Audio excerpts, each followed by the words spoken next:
G'day, good evening, good morning. It's dropped kickoff time. Once again, you know what time it is. It's podcasting time. Just the two of us this time. It is myself and the other Nick, the co-founder, the long-time sufferer of my presence, Mr. Nick Hartman, who is here with me. Nick, how you doing, mate, at the end of a very long Super Rugby season? Oh, how am I doing? Probably similar to how I've been doing for the last 7 or so Super Rugby seasons. Just mute. Yeah, sorry. I mean, I thought it'd be self-evident to everyone. Just that sense of that sense of grey. You just feel grey inside. It's like a burnt dinner that you've spent 2 hours doing. Oh, well, might as well done what I was thinking about before. Order Domino's. All right, here we go. It's just kind of like that, unfortunately. You know, look, if you look at the Crusaders are going to win it again. Yeah, God dang it! It does feel like that. Like, for context, we're recording on Wednesday night. This episode we're either going to drop it on Thursday night in conjunction with another pod that we're doing about the Lions, but also, kind of prep for that. But this feels like a good little bookend to this season of Super Rugby.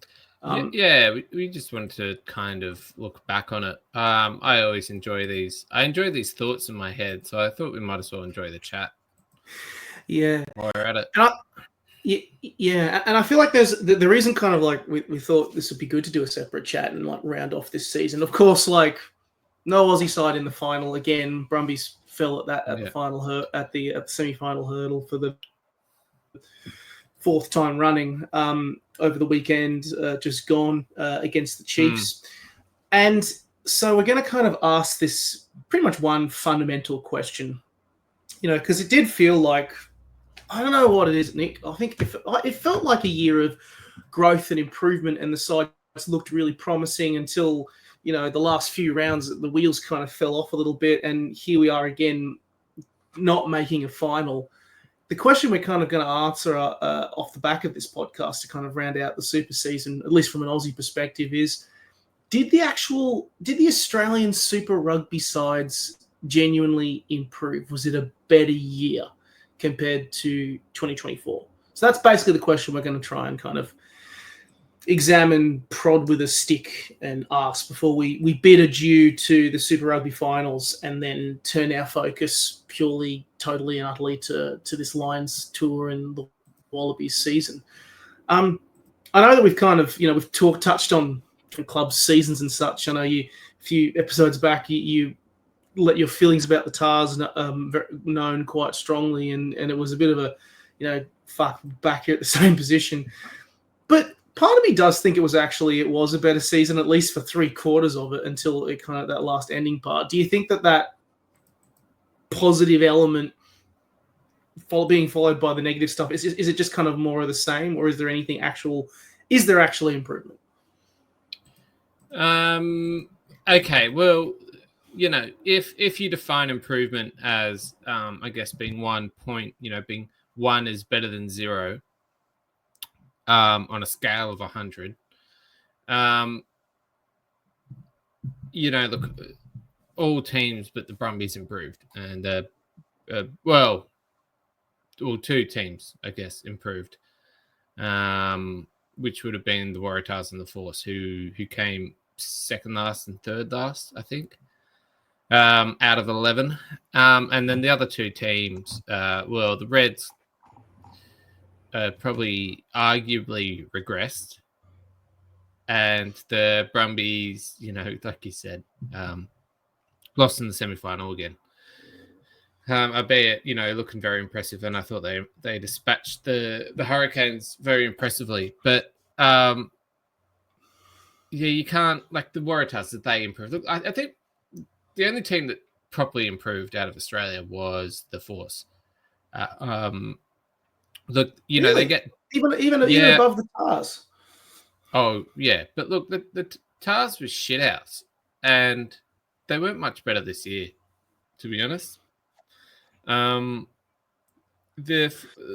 I thought the Force, they got a couple of scalps. I guess they had that old Force thing. I mean, no, it was the Rebels who beat the Crusaders away in Christchurch. But it just kind of, they got a couple of great scalps, and the travel probably got to them. They're not done well by being 5,000 kilometers across the other side of the continent. And I don't know how many more kilometers that is to the furthest reaches of New Zealand, but haven't been done well. But I thought they're probably the only team that improved. The Waratahs, technically they improved. I don't know if they won more games last year, but they certainly did. They only won like 2 last year, and this year they've won 6. I think they've improved. Yes, the wheels. It was a case that the wheels kind of fell off their season, but I kind of thought that was. I don't know. The wheels were never on. No, they had the wheels were on, but it was like a Mr. Bean car with 3 wheels. They pulled one out of their ass against the Brumbies and the Chiefs, and those were amazing wins. But they just never looked that good. I mean, the first couple games they only won because of Max Jorgensen, which is crazy. I mean, I can't think of a winger that's won games for a team since who's that South African? Brian Habana. Yeah. And they got amazing wins against the Brumbies and the Chiefs, but they just weren't any good this year. Really weren't any good. There's always a lot of chat about, can they make the finals? They've got to win this game and lose that game. But I want the team I follow to play well and be in a shot. The Brumbies were within a shot. The Reds on their best day were within a shot, and the Waratahs never were. And it's sad that. And look, if they hadn't played the worst team in the comp twice, the Highlanders, it'd be completely different. I think they played the Highlanders twice. They did. They played the Highlanders once at the start of the season and got the W. I'm in a bit of a different headspace. I think this is you've kind of touched on a good way we can analyze this, and that is kind of looking at each team and asking the question: were they better or were they worse? Because while I do think, looking at the numbers and wins and losses and results and stuff here is kind of the key metric that people look at the end of the day if you're won or lost or not. But I think there are other elements that kind of play into it a little bit too. I do think that having had more chance to kind of sit on the Waratahs, I think that in answer to the question of did they improve or not, I think they did personally. I think they did. They did get more wins. They did get better results. They beat a team that's now in a final when they played the Chiefs. Are they anywhere near winning the competition, though? No, which is why I think, people like fans like your good self are probably feeling a little bit let down by the season because you expect a side that has the talent that they do to be a bit further along or be a bit more developed. But I mean, I reckon if you have another season like this next year, that's when the alarm bells start ringing in my head. I'm thinking, but I think the Tars improved 2.5 of those seasons, haven't we? We had Darren Coleman's first season. Got the new coaching team and everything, though. Yeah, and look, it was sad. It was sad what happened to Simon Rowley, which probably, would have upset the team and the organization. But yeah, sorry, go on. I mean, do you think the Brumbies played better? I've kind of sat on this. Let's say did better. Yeah, I've kind of sat on this for a bit because on one hand, I think when they played their best rugby this year, they were better than when they were in 2024. So winning in Fiji, winning in Auckland against the Blues, knocking off the Force pretty convincingly, the 2 wins over the Queensland Reds, flogging the Tars in Canberra. When their highs were higher than 2024, But there was more inconsistency. I mean, like, they only lost 2 games on the road. They only lost 2 games in the regular season last year. This year they lost 5. They were a lot more inconsistent at home. The Force came over and won. The Canes won. The Crusaders won in Canberra. So you can't really say that the Canes winning is a mark against their name. I mean, the Canes were historically shithouse last year. Well, they made the finals. They looked pretty strong. I think they're one of the better attacking sides in the comp, the Hurricanes are. And as a result, I think... Canes? You're talking about the Canes? Yeah, I'm talking about the Hurricanes, not the Highlanders. I had Crusaders in my head. Sorry, tight. Go on. I reckon it's kind of sitting in the middle a little bit more, which I think if you are a Brumbies fan is disappointing because the highs were higher, but also it was just more of a bit of a less consistent ride, in my opinion, because you'd hope after 3 years under Bernie and building of that program that you'd keep growing and performing. Like, I see glimpses of a championship winning team, which is different compared to previous seasons. Like a team that can actually go to New Zealand and win in New Zealand, or a team that can actually, put away, there's not necessarily a foregone conclusion in some locations that they go to where in that normally you'd expect them to lose, like say in Fiji or at Eden Park. They can win. They could potentially win. They've got it in there to win. It was just a lot more inconsistent than I would have liked of a season. So I think they kind of it's kind of balanced out, in my opinion, and it's similar to where they were in 2024, which is disappointing, in my opinion. Yeah, right. And I wish we had Andy on here because to talk about the Reds, I wonder how Reds fans feel about them. I think probably the thing that improved about the Reds is their individual players.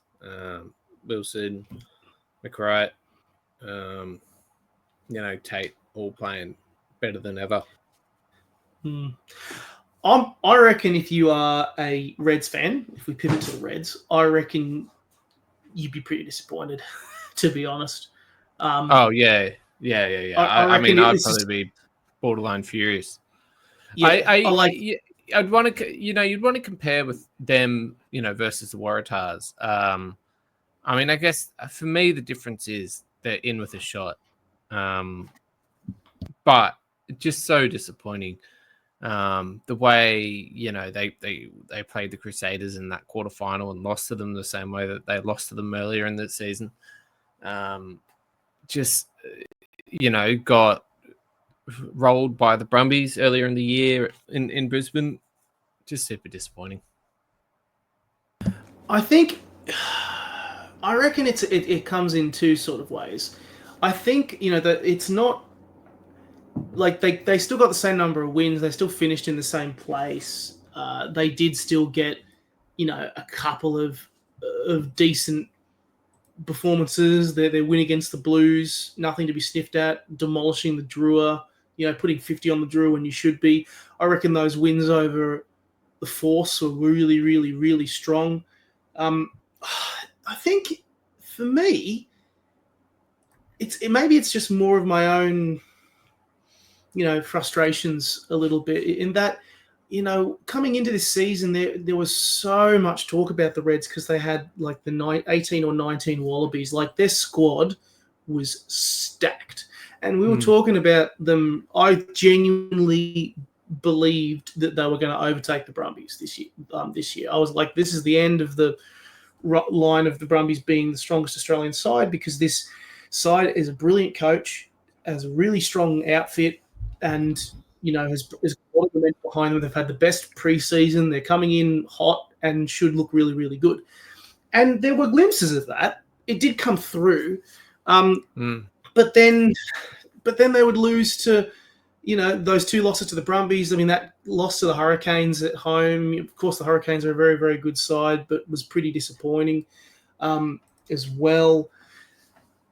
And yeah, there was still a lot of inconsistency, which I was surprised was there, and it was a little disappointing, particularly kind of in the latter half of the season, where they kind of there was a period leading into that bye where they didn't play very, very well either, and had like a couple of losses in a row, which was really, really frustrating. In my opinion, also the amount of players they had injured this season. God, I mean the news of the latest one that we've heard out today. Matt Gibbon's been announced as medically retired.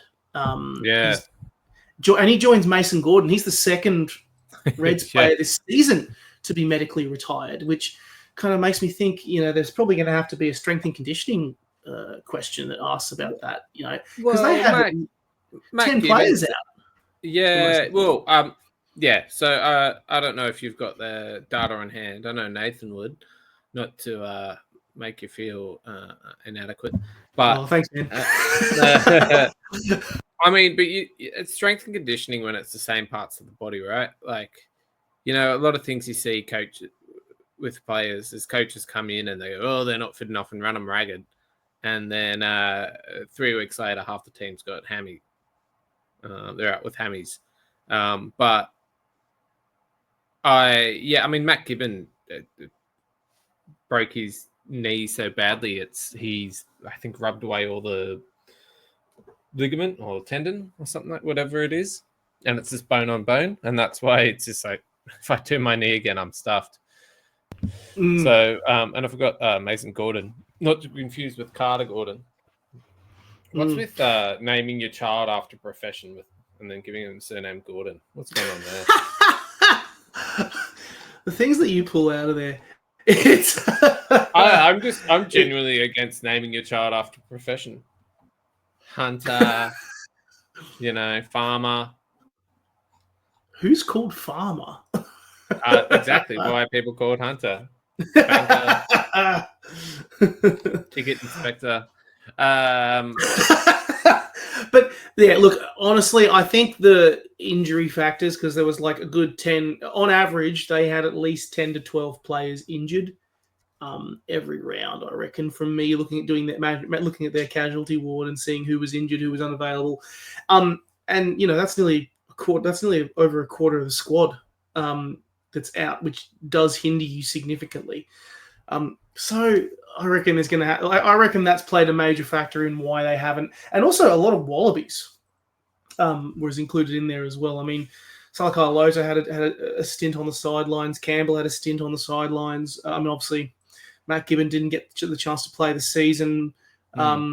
So I was, it is something that I reckon they're going to probably have to have a look at and see exactly what went wrong there. But it is one of those situations where I think injuries caught up to them and inconsistency caught up to them, which was really disappointing because I was really pulling for a good season for the Reds. And I still think they can do it. I still think, they've got another year left with Kiss before he changes over. Ample, and the Reds is a very desirable club. There's I reckon they've got a lot of people signed up, locked in, people who are committing to the World Cup. There's an opportunity to build that squad out. I would say that it was a bit of a disappointment, not by much. Well, they seem to have a great culture. As well. Yes, that's right. Yeah, and I think one thing that they're doing really, really well is they're really building that squad up. I mean, so Bryles come on. Who is he? He's come through really well. Who was it? Kalani Thomas.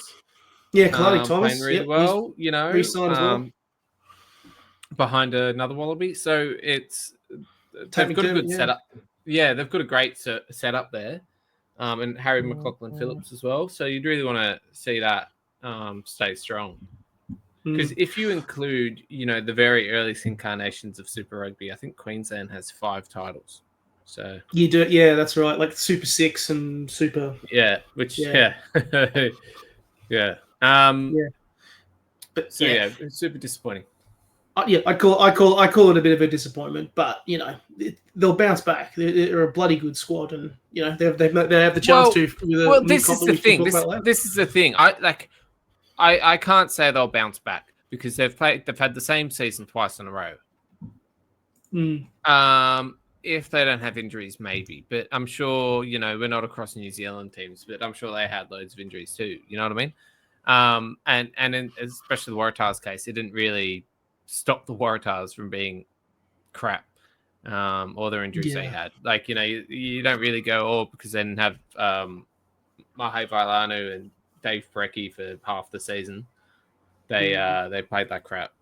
So I'm not as hopeful as you that they'll bounce back. You could say there's a chance they won't, but this is all narrative, isn't it? If Kiss is sleeping like a dolphin and got one eye on the Wallabies job next year. Yeah, true that. That's true.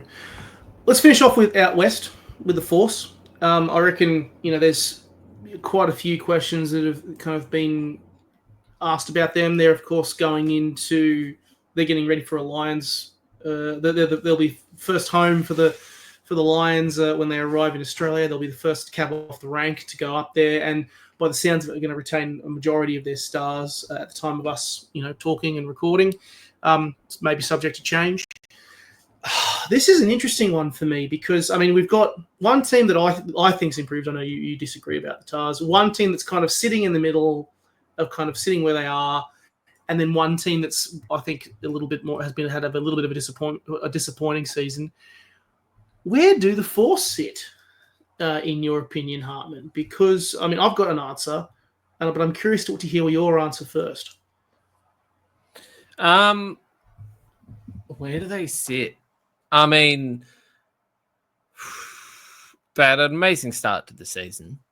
I think, they were lucky to play Moana as their first game. And I'm not sure. I can't really recall who they played second. Was it the Drua, maybe?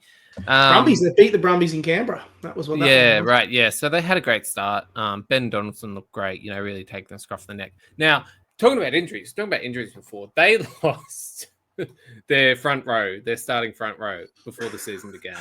Again. The season, yeah. And if I recall, it was Harry Houpert and Harry Johnson Holmes both got injured in the first. Holmes. Yeah, both in the warm up against the Brumbies. Yeah, so you wonder, but I think the thing that the Force have to stop is signing players and then them fucking off. So they signed the old ATM for the Brumbies. You have to remind me of his name, Falau Fainga. He signed a 1-year contract at the Force, and then went overseas. Like a lot of that kind of stuff happens with them, and they really need to start building that continuity and the team over there, because you do get that sense. Like I'm not sure. Is Nick White going to be there next year, for example? No, they've got a lot of people that they've re-signed. So I've got the list here, just bringing it up. Okay, here we go. I am, in fact, as organised as details not too far away. Yeah, are we ready? Can you tell I work with the scumbag himself, Nathan Williams? Scumbag. No, but Nick Hartman has signed. Nick White has signed for another year, yep. So that'll be 3 years for him at the Force. Max Bury has also re-signed. Tom Robertson has extended as well until 2027. He's in for another 2 years. Nick Champion de Crepney is signed until 2027. Ben Donaldson signed until 2027. Nick Dolly is signed until 2027. So I think Carlo Tizzano signed until 2027. Yeah. So I had a dream about him last night. Carlo Sounds Tizzano. super gay, and it probably is. Yeah. Nothing wrong. I can't remember what it was about. I think we're just like hanging out and shit. What are you hanging out about? I don't know. We're just hanging out and having a chat. Was he nice? It was like, yeah. I think because you're talking about your dreams is never that exciting, right? But for other people, I think it was just like we interviewed him on the pod and then we became friends. That's nice. Because Jack Jebrasini played for the Brumbies on the weekend, and Josh, who hasn't been in the pod for yonks, he's good friends with him. So I think that's just where I was going. Having a good rugby friend, professional rugby friend. Yeah, and that was it. Yeah. So anyway, glad to see him back. Yeah.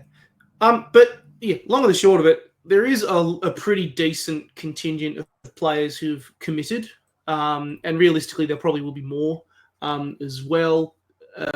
So I reckon they're at that stage now where they're retaining talent. I think this I reckon this season, even though it wasn't like they still only got 4 wins, same as 2024. I would still mark this down as an improvement.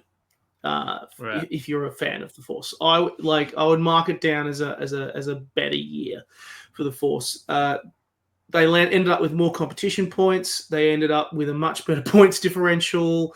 But then also the fact that they really started the season quite strongly. I thought they managed their season quite well. They got some really good wins on the road and got a couple of monkeys off their back early on in the season. And it's easy to forget that coming into round 11, they had been in the mix for finals. They'd been in that top 6 setup to make that goddamn elusive maiden finals berth for 3/4 of the season.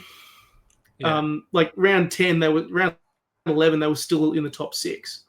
And then, God, that trip over to New Zealand where they lost to the Chiefs and the Blues in consecutive turns, and then they had to fly all the way back to play the Brumbies, and then they had to go to Fiji. Like, that cooked them. That absolutely cooked them. Yeah. And that was by far going to be the hardest part of their season. And unfortunately, it's just the reality that they travelled so much, did so much back and forth.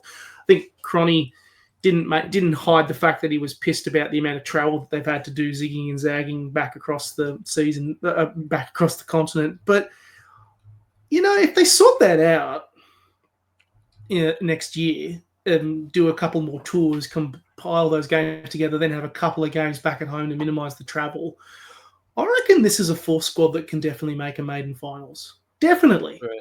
Definitely. I believe that they can. And I think that that's like a big positive and a positive learning to take if you are a Force fan, I reckon. Speaking of positives, do you reckon the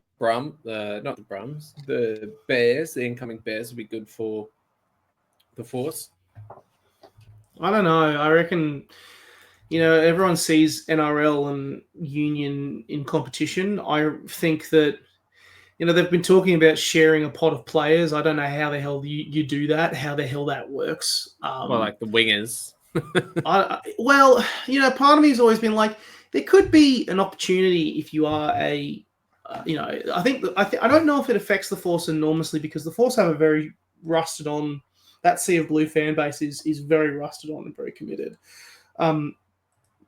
Whether they, it does beg a question, it does lean on to kind of a more controversial hot take that I have, which I actually think that there's not necessarily a bad idea with alignment with particular rugby league clubs and rugby union clubs, because I mean, at community level, you see that happen all the time, and we've now had 30 years of players, 2 generations of athletes playing both rugby league and rugby union, so maybe there's a case for it. But will it improve the Force? I mean, maybe. It depends how they go about it. I think it'll either have, I think it'll have neutral to maybe positive depending on what they do with it. It's who knows.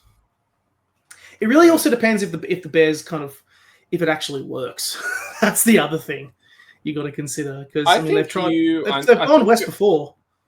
Yeah, but it's completely different now. I think you underestimate how kind of working class Perth is, because it is all mining and there are so many Kiwis there now. It's an expat. It's an expat town. Expat town.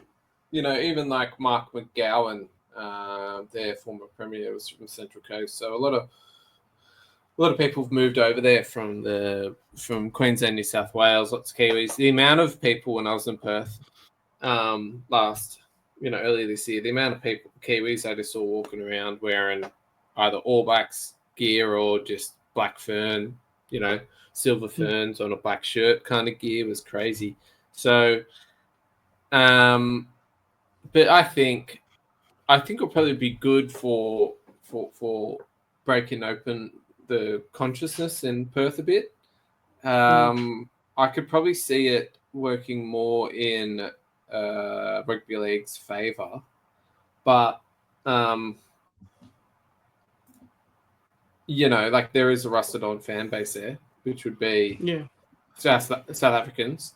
Probably a lot of people who are islanders working in the mines, but yeah, be interested to see. I don't really know how the cross code thing will work.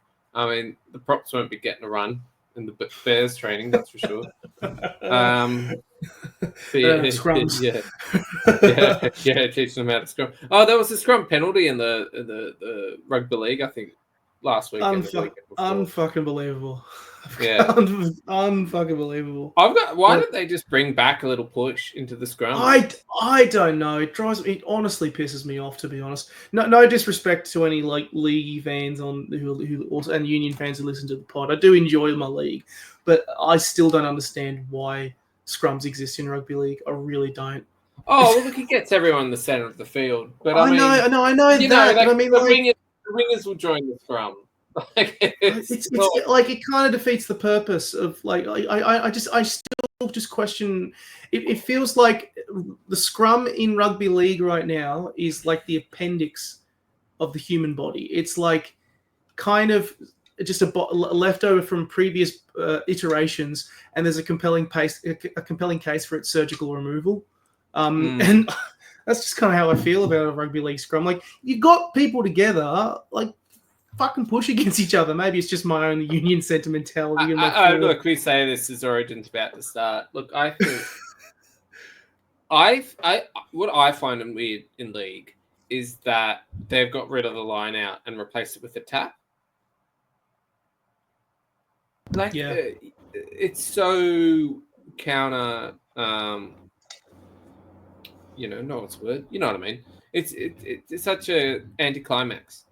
Do something interesting with it, They want it to be fast. Like, they want the game to be fast. You just do a tap. Just tap it back in. It's like, you're training and you're like, fuck the rules. We're just going to keep going. You know what I mean? Yeah, I get you. But look, it'll be one to watch as the Bears build out.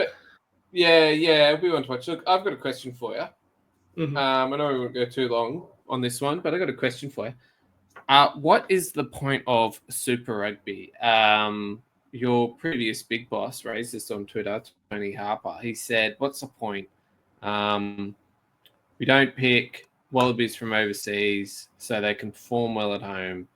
And what you get is another Brumbies semi-final loss. No hope of beating the Chiefs. And they were beaten pretty well by the Chiefs. No Aussie team winning away in a final. I think, except for the Highlanders, I think the Brumbies were the only team to win away in New Zealand. That was against the Blues. And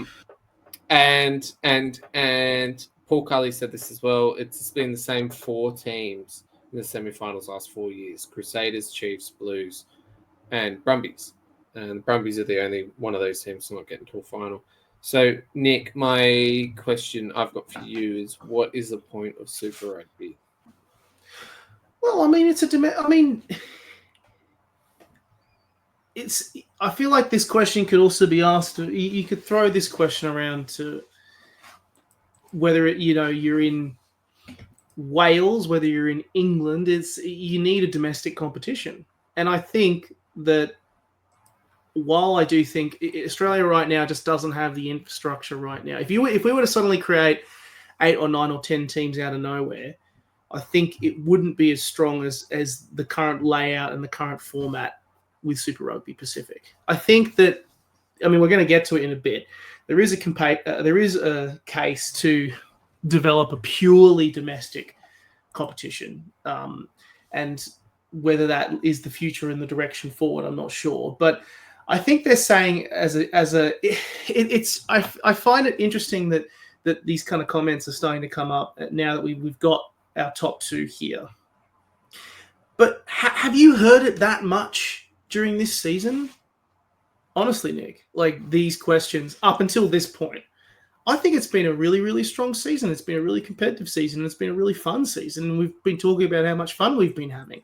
And we have had fun with this season. As a product, I think this year was a much better overall it was a much better product this year than it was previous years, because I think a lot of the Australian sides, for at least 3/4 of it, played a lot better.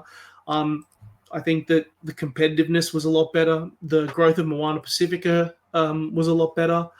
And I think it's often the question of, do you want it to be a development pathway or an entertaining product? The obvious answer is you want it to be both. You want it to be a product that is that develops players, but you also want it to be your premier domestic competition that if you're in a particular province or a part of the world, you get behind and you support.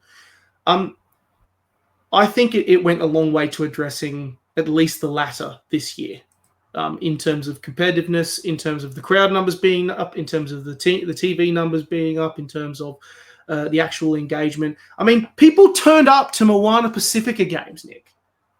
People actually showed up. And I'm not saying, yes, it's a joke, but it's also freaking awesome that to see North Harbour Stadium actually filled up with nearly 10,000, with like 10,000 fans or so. Yes, it's not like rugby league or AFL by comparison, but you kind of get what I'm saying here.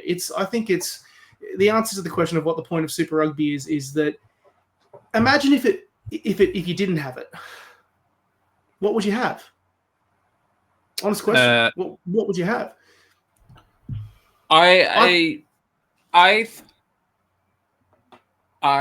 don't have an answer for what you have. You'd have a domestic comp or something, but I just don't think it really makes sense at all how it is. You've had you can look at it in two ways, I guess. Two ways I normally hear about it is you can look at it at being high performance. It's, look, the Christchurch and the Chiefs have just made great teams, still the best provinces for making teams, and that's just something to be applauded and you beat. You can look at it like that, and I understand that. But for me, at the end of the day, it is part entertainment as well. It is a cultural lodestone as well.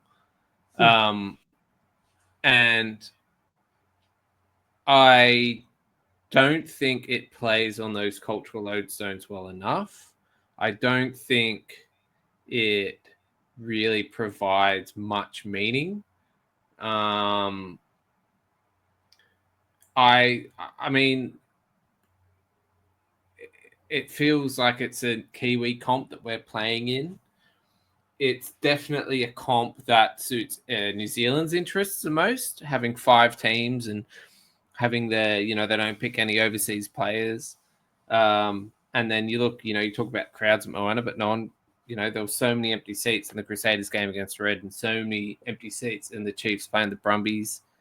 But that's also AFL. Because I also think that the reality of the beast is, and this is the reason why probably a lot of this discourse is on this side of the Tasman, is because I think you are right in a sense that Kiwis have dominated the competition for a while, and long and the short of it, let's call it how it is, they don't respect Australian teams. They don't think that Australian teams can win. But let's throw this out here. If the Brumbies had won, we'd be having a different conversation, because it would be, that's kind of where we're at. If the Brumbies had won. But they haven't won, and they haven't won in 4 years plus a semi, and they've been the only decent Australian team. And that says a lot. And again, like I'm saying, the same teams were in the finals and semi-finals. And look, at the end of the day, if the NRL had a team in, I don't know, let's say Toowoomba, and they kept winning it, you can tell that interest would have dropped. I mean, look at the Bulldogs. They're winning again, and, they are more of a cultural lodestone. They represent a very unique kind of fan base and demographic, and probably something that's more to the core of rugby league. But the Panthers have been winning it for the last 4 years. Like they've been winning it non-stop. Like, and they've been seen as the dominant team, and you've got to reach out this standard to beat them. I feel like that doesn't necessarily diminish it in any way, shape, or form. I think maybe the other factor is that there's more of the national element to it because rugby union's a more national game. The kind of the lens of the All Blacks and Wallabies hangs over it more than the NRL does. No, my argument isn't that winning a lot diminishes it. My argument isn't winning it 4 times in a row diminishes it. My argument is there are kind of there are bigger cities and bigger populations. Like we all know that. And if a team from a big population was to win it, it would mean more to more people. Yes. And the argument is you go out there on this team. If the Soccer World Cup kept being won by Uruguay, people would lose interest in it. The fact, and I'm just saying, it's way more momentous. There's way more memory and history and everything in it. If France, say, are playing Germany versus, let's say, France playing Uzbekistan. The Bledisloe Cup does not matter because New Zealand's a great team. The Bledisloe Cup matters because they're the Kiwis across the ditch. You look at New Zealand and South Africa, there's an argument there. These things happen, yes. But I'm just saying, it doesn't matter. Like, a competition has to mean something. And at the moment, it doesn't really mean anything by these teams winning it. Like, at the end of the day, who cares? Like, this is why I say, like, who cares about the Chiefs? Who cares about them? They don't linger. It's almost like the All Blacks are doing internal game at training, and they're just playing blacks versus whites or whatever, shirts versus no shirts. That's kind of how the Chiefs feel. Like, they have the cowbells. That's it. And this is just a general kind of malaise is set over this comp. These really good teams that no one cares about keep winning the fucking thing, and then it's all to New Zealand's benefit. So that's one thing to me about how Super's going. You go, they're a great team, blah blah blah. Yeah, great, but there just has, like, at the moment, it's really not working at all. And a way it could work, and the way I could see it working, is if the Kiwis said, "Look, if you play for an Australian team, you can get picked for the All Blacks." Yeah, so this is where I was. That's such a simple thing. Why don't they just do it? This is actually. I'm glad you're bringing this up, because this is actually where I was thinking we could kind of round it out a little bit. Because James O'Connor made a great point about this, saying how much he'd learnt as a player, playing for the Crusaders, and now he's in a final, and he's become a fan favourite in Christchurch, and he's been viewed in that regard. From a product standpoint, I think it makes a huge difference to actually intermingle those players a little bit more and say, if you play in a Super Rugby competition, doesn't matter which team you play for, you can still be eligible to play for the All Blacks, the Wallabies, Fiji, Samoa, whatever team you want, and enable that. I mean, because that's something that works very, very well in rugby league. It's worked in the NRL quite well. It's helped contribute to you don't necessarily have to be a Kiwi to play for the New Zealand Warriors. And they've got Kiwis all of those teams, and that's why it contributes to why the New Zealand side, the New Zealand Rugby League side, is actually not too bad. It's a pretty decent side that can knock off the Kangaroos pretty well. I think there is a growing case for that. Not for a while. Well, I mean, pretty recently. But I mean, yeah. I think a couple of years ago they won the World Cup, and a couple of years ago I think there's a case for that. I reckon there is a bit more of a case for that, and I think James O'Connor, for example, has proven that not only can it work, but it could actually prove to be a really handy way forward to try and spice up the competition a little bit more. Well, but yeah, again, this is what I mean. It's all in the Kiwis' interest,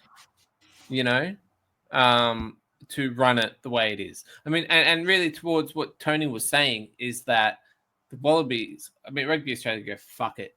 You can go play overseas if you want. Or, an easy one is say, go force. You can sign as many foreigners as you want. We don't really care. Try to do homegrown stuff. The rest of the teams, the East Coast teams, you try to be development pathways for the Wallabies. Because, I mean, that's a weird thing that rugby's in, is that unlike almost any other sport, it's really on the national teams, right? Like, look at the Shoot Shield. That's development. You know what I mean? T20 is not even a serious club comp. But I just think, like, what's the point of it? And if the Brumbies won, wouldn't be having these conversations. But they also never seem to win. Well, look, yeah, it's a difficult one. It's one. It is one to look at, and maybe maybe that would provide a potential answer and solution forward. But I do think that this season was better than last season, and I do think that it was more engaging than last season. I think there's always going to be questions around the competition, but I think overall it was a better season, personally. While we are still super honest about it, unless you disagree. No. I reckon let's finish on that. Crusaders are playing the Chiefs this weekend. I think you and I have kind of gone, yeah, okay, that's fine. As a final point to finish off, I think let's talk about, off the back of that, this recent announcement by Rugby Australia that there will officially be a Super Rugby AUS competition, which will effectively serve as a domestic. I know. How long had I been in the building for, Hartman? How long was it? 3 months, and we've got a domestic comp being announced. You're welcome. Thank you. It's all me. Unfortunately, I couldn't get the NRC back, but this will do just as well. So basically, it takes the form of a month-long competition. Each team plays each other once with a grand final at the end of it, which takes place, in that kind of window near the back end of the Rugby Championship, with in line with the Super Rugby Under-19s competition as well. So they'll be going out to, Viking Park. Waratahs will be going out to play in Narrabri. They'll be taking it on the road. I think the Reds they might be playing at Ballymore. Not sure. Still talking about that a little bit. Hartman, thoughts, feelings, opinions about this comp? It's good. It's short though, and it ages away. I'm not really sure why it's ages away, but you said to line up with the under 19 comp. This is it's a difficult one to fit in with their schedule and all that kind of stuff, and you just wonder if after Super runs finishes, they do just another comp and they just start it as soon as the old one ends. So you kind of have 2 comps in a year. Well, I do think that there's a case for it. I reckon that if you're going to do a comp, now's that window is probably the best time to do it. How things are looking, because it's just after the club season ends. So like your Shoot Shield, your Hospital Cup, all of that. So if you're a non-Wallaby player, it seems good to round off your season with kind of another surefire competition before the season runs out. And it's better if you're a professional player, because the alternative is that your season ends in June, so you've got so much time left in the year, and you need some competitive teams facing off against each other time. You need a bit more of that. So I reckon it works, and sure, I reckon they can build it out, but it's only just been announced. I reckon it's as an idea, as a way to start. I think it's, and also as a way of hopefully actually making it a competition that sticks this time, and isn't just 5 seasons, it's 10 seasons, 20, actual. Well, they don't have the ambition of the NRC,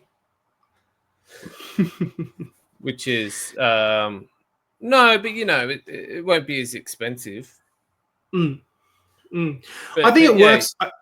I think it works taking it to suburban grounds, and it works actually pairing it with the under-19s comp, because then it turns those games into double headers and kind of gives it more of a community feel to it, which I actually think is pretty cool. Hopefully, yeah. Like, because it's cool to see those games. Like, I I know the Tars are only going out to Narrabri, but if they, imagine seeing the Tars play at like North Sydney Oval or down at Leichhardt, which is a nice place to go and watch the Tars play. Like I reckon some of the fun nights you and I've had out watching them has actually been at Leichhardt, on the hill covered in mud. So I reckon there's a case for it, to kind of take it back to its roots, so to speak. Yeah. Look, it's a good start. I mean, I really enjoyed when Australia A was in the Pacific Nations Cup. Yeah. Yeah. They should bring that back. They really should. I think they had it last year, but Australia A weren't in it. I think they brought in, like, because they alternate teams every so often. So I think Japan, USA, Canada, and the Pacific Islands. Yeah, maybe. Yeah. Oh, hang on. I'm thinking. Yeah, I think you're right. Maybe I think it was 6 teams, and it was Japan, USA, and Canada. Samoa, Tonga, and Canada. Yeah, so around about that. But yeah, it's an interesting one. But I reckon it's a good idea. I mean, of course, I want more rugby, and in my opinion, it's a good way of, in New Zealand you get 25 games or something like that of guaranteed professional rugby with the NPC and Super Rugby Pacific. In Europe, you get 30. If you're in like France or Wales or Ireland, you play in those two different competitions and straddle it, and it's 30 games of regular season rugby. And at the moment in Australia, all we've got is the 14 games of Super Rugby Pacific, because that's the only season we have. So to extend that out, and then maybe even some tour games, because I know that Queensland are going to Japan to also play the Panasonic Wild Knights in a series as well. After that, I know the Force probably, the last couple of years they've done a 3-match series in South Africa as well. Like, throw in some tour games on top of this comp, it actually gets us to a good 22, 23 games potentially in a season which is much more aligned with world standards. So I reckon it's a way to go. If they extend it out, hopefully you can, but who knows? So it's going to be one to watch. Yeah. And just confirming I was right. 6 of them, all 6 teams were in that Pacific Nations Cup, which Japan won. Oh no, Fiji won. Fiji won. Oh, yeah, Eddie wouldn't have shut up if Japan had won. Yeah. No. I reckon that does us for Super Rugby for 2025. What do you reckon? Yeah, I reckon. See you later. I reckon so. Well, see you later, Steve Town. Now, just you watch as Damian McKenzie gets announced as signing for. Who would you want? Where would you want Damian McKenzie to go? Do you want him to go to the Force, or do you want him to go to the Waratahs? Oh, the Waratahs. Easily, I knew. We don't have a fly half. I mean, Edmund's going to the Brumbies by all accounts. So hell yeah. But that would generally be amazing. Get him in. And people call this an Australian fly half. You play 14 games in a season. Like, that is not enough. No. To rotate, because once you figure out who the easy beats are, maybe you can rotate them, and it's usually Australian sides. But just get them in, just win the bloody comp. Oh, at least one thing to buy one of the teams. Just backroll them. Get Richie Mo'unga in. Yeah, I reckon. Yeah, get D-Mac to the Tars. Get Mo'unga to the Force. Just sell him on the beach lifestyle, and just don't tell him that Queensland exists. And then. But you can't really go to the beach in Brisbane because you got the estuary. That's my understanding. True. That's right. You have to go down to the Gold Coast. That's right, and all we've got there on the Gold Coast is the Titans. So who knows? But anyway, I reckon that does us for Super Rugby 2025. Yeah. God dang it, mate. I reckon that wraps it. We'll call it there for Super Rugby for this year. Right. If you can, go watch if you want to watch the final between the Crusaders and the Chiefs this weekend, I mean, up to you. It's good. It'll be the final. It'll determine who the winner is. Unfortunately, there is not an Australian. Let us know how it is. Let us know how good it is.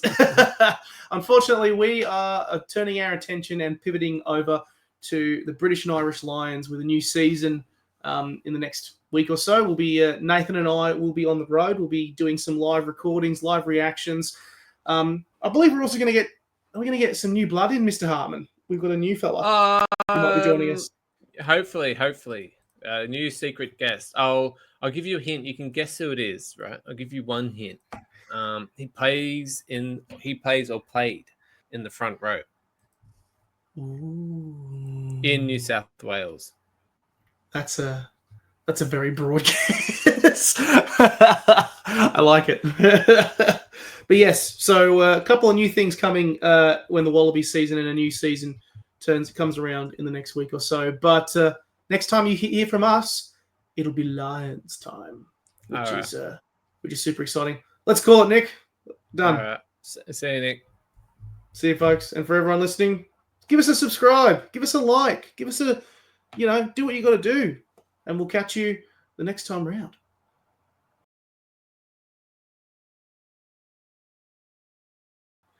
Okay. You were just meant to say Toluladu. Fuck. Oh, no. Thank God I'm still recording. I'm going to add that in at the end. Fuck, I did not. Toluladu. Yeah. It should have.